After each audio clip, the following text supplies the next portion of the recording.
Eihän se köyhille ole.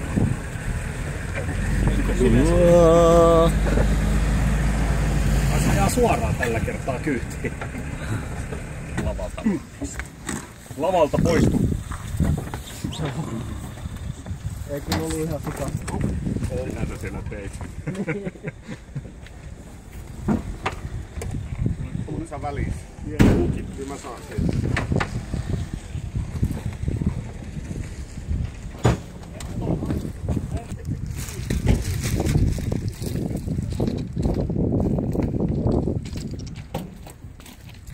Toi varmaan 9 metriä pitkin. 8 ainakin. Jotain semmoista. 8 varmaan aika lähellä. Paljon Fredde pitkä tää vene? Okei.